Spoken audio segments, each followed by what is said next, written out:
1 April आणि 2 April 2026 रोजी असणाऱ्या पौर्णिमेच्या विषयावर चर्चा करणार आहोत आज आपण. मग त्यात पुढील टॉपिक्स असतील. पौर्णिमा कधी सुरू होईल, कधी संपेल, ही पौर्णिमा एवढी विशेष का आहे आणि पौर्णिमेचं व्रत कधी करावं, 1 तारखेला की 2 तारखेला, पौर्णिमेच्या दिवशी काय करावे, काय करू नये किंवा विशेष उपाय काय करावे ज्यामुळे या पौर्णिमेचा तुम्हाला लाभ किंवा फायदा घेता येईल. त्याच्यामुळे व्हिडिओ शेवटपर्यंत नक्की बघा आणि व्हिडिओ आवडल्यास लाईक आणि सबस्क्राईब करा. यंदा 1 एप्रिल 2026 रोजी चैत्र पौर्णिमा असून ही हिंदू नवीन वर्षातील पहिली पौर्णिमा आहे. या दिवशी हनुमान जयंती देखील साजरी केली जाईल, कारण भगवान हनुमानाचा जन्म चैत्र पौर्णिमेला झाला आहे. त्यामुळे या पौर्णिमेला म्हणजेच या दिवसाला अधिक धार्मिक महत्त्व प्राप्त झाले आहे. मित्रांनो, 1 एप्रिल 2026 रोजी बुधवारी सकाळी 7:07 पौर्णिमा तिथी सुरू होत आहे आणि 2 एप्रिल 2026 रोजी गुरुवारी ही पौर्णिमा सकाळी 7:42 संपणार आहे. 1 एप्रिल 2026 रोजी चंद्रोदयाची वेळ संध्याकाळी 6:11 आहे आणि पंचांगानुसार ज्या दिवशी प्रदोष काळी म्हणजे संध्याकाळी पौर्णिमा तिथी असते त्या दिवशी व्रत केले जाते. त्यामुळे 1 एप्रिल 2026 रोजी बुधवारीच हे पौर्णिमेचं व्रत तुम्ही करू शकता. आता या पौर्णिमेला काय करावे बरं आणि काय उपाय करावे ज्याने तुम्हाला फायदा होणार आहे, तर नीट ऐका. या दिवशी भगवान विष्णूंची सत्यनारायण पूजा करणं खूप पवित्र मानलं जातं आणि सत्यनारायणाची कथा ऐकणे आणि म्हणणे हे फार पुण्याचं काम आहे, ज्याने अनेक लाभ आपल्याला होतात. असं म्हटलं जातं की कथा ऐकल्याने किंवा पूजा केल्याने घरात सुख, शांती, समृद्धी आणि लक्ष्मी येते, घराची भरभराट होते.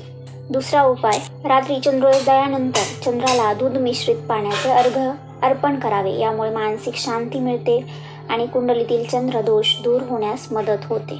तिसरा उपाय, असं म्हटलं जातं की अमावस्या किंवा पौर्णिमेला दान धर्म केल्याने अक्षय पुण्य मिळते, पितरांचा आणि देवांचा आशीर्वाद मिळतो. त्यामुळे जमल्यास पौर्णिमेला गरजूंना अन्न, वस्त्र आणि धान्याचे दान करावे. चौथा उपाय, पौर्णिमेच्या दिवशी शक्य झाल्यास पवित्र नदीमध्ये स्नान करावे किंवा घरीच आंघोळीच्या पाण्यात थोडे गंगाजल टाकून आंघोळ करावे. यामुळेही पुण्य मिळते असं म्हटलं जातं. पौर्णिमेच्या दिवशी विष्णू सहस्रनाम वाचावे, तसेच चंद्रमंत्र म्हणावा, जसे की ओम सोम सोमाय नमः.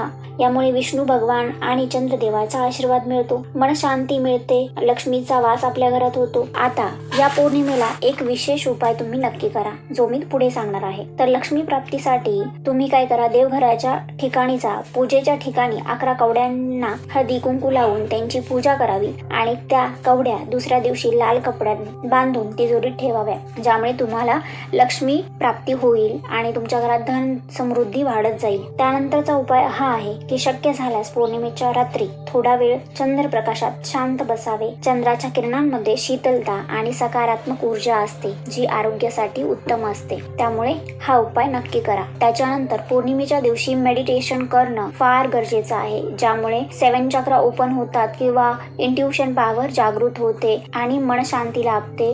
निर्णय घेण्यासाठी आपल्याला मार्ग सुचतात. पौर्णिमेच्या दिवशी पांढरे कापड, तांदूळ, साखर किंवा दूध यांचे गरजू व्यक्तींना दान केल्याने कुंडलीतील चंद्रग्रह बलवान होतो. पौर्णिमेच्या दिवशी शक्यतो पूर्ण उपवास करावा किंवा सात्विक आहार घ्यावा किंवा सात्विक विचार ठेवावे.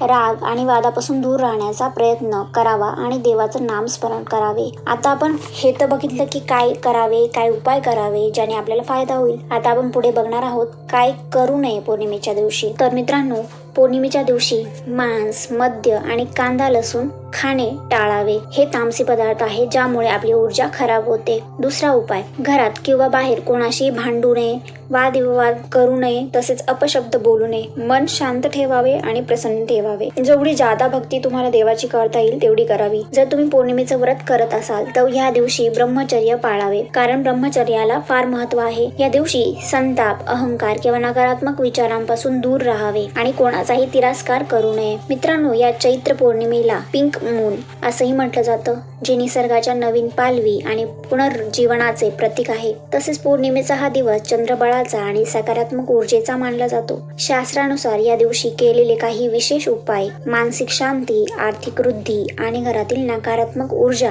दूर करण्यासाठी अत्यंत प्रभावी असतात. आणि हो, या पौर्णिमेला हनुमान जयंती असल्यामुळे हनुमान जयंतीच्या दिवशी हनुमानाची पूजा, पाठ, मंत्र जप करणे या सर्व गोष्टी करा, जेणेकरून हनुमान देवाचाही तुम्हाला आशीर्वाद मिळेल. जर तुम्हाला व्हिडिओ आवडला असेल तर लाईक, सबस्क्राईब नक्की करा आणि व्हिडिओत काही चूक झाली असेल तर क्षमस्व.